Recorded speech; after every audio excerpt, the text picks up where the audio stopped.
வீடு கொடுக்கறேன்னு சொல்லல, தயவு செய்து உள்ளாங்க. அவர் என்ன சொன்னார்னா, இங்க எல்லாருக்கும் ஒரு வீடு உரிமை உண்டு, அதுல எல்லாருக்கும் ஒரு பைக் வச்சுக்க உரிமை உண்டு, தேவைப்பட்டா அவனால முடிஞ்சா அவன் கார் வச்சுக்கணும். அப்படின்னா என்ன அர்த்தம்னா, நான் ஓசியில திரும்ப வீடு கொடுக்க போறேன்னு அர்த்தம் கிடையாது.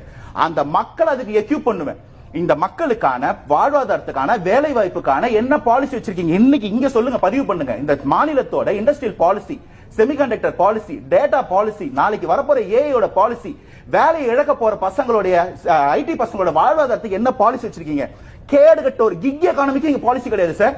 ஒரு நாள் நீங்க பைக் ஓட்டலாம்னு சொல்லுவாங்க, அடுத்த நாள் பைக்கை சீஸ் பண்ணி வைப்பாங்க.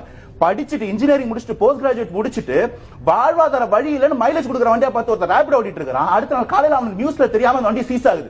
இந்த மக்களுக்கும் படித்த இளைஞர்களுக்கும் நீங்க படிக்க வச்சுன்னு சொல்றீங்கல்ல, என்ன பாலிசி வச்சிருக்கீங்க? இன்ஜினியரிங் படிச்சு எத்தனை பெர்சன்டேஜ் பேருக்கு வேலை கொடுத்துருக்கீங்க? எங்களுடைய personal income, personal disposable income எத்தனை சதவீதம் இன்க்ரீஸ் பண்ணிருக்கீங்க? அதை நாங்க பண்ணுவோம். இந்த மக்கள் அனைவருக்குமான உரிமை.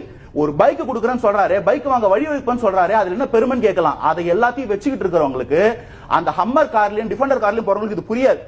அது இல்லாம ஒரு பைக் கனவா இருக்கிறான் பாருங்க, அவனுக்கு அந்த வழி புரியும், அவனுக்கான வார்த்தை அது.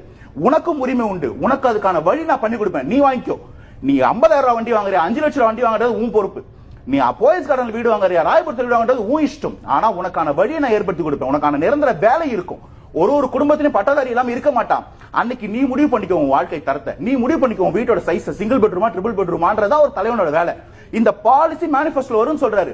இப்படி ஒரு பாலிசி கொடுக்க கூட 75 வருஷமா தெரியலையே, இப்படி ஒரு வளர்ச்சி பத்தி பேச கூட புரியலன்னு கேட்டோம்னா, இலவசமா வீடு கொடுப்பேன்னு சொல்றீங்களேன்னு சொல்றீங்க. இது இலவசம் இல்லைங்க, இந்த மக்களுக்கு இலவசம் கொடுக்க நாங்க வரல. அவங்களை எக்யூப் பண்ணி படிக்கிறவனுக்கு மீன் பிடிக்க சொல்லி தருவோம், மீன் பிடிக்க படிச்சவனுக்கு மீன் பிடிக்கிறதுக்கு வழி ஏற்படுத்தி கொடுப்போம். அப்பயும் முடியாத ஒருத்தன் தான் அவனுக்கு மீன் கொடுப்போம். 1000 ரூபாய் கொடுத்து இந்த கட்சி வளராதுன்னு நான் சொல்றேன்.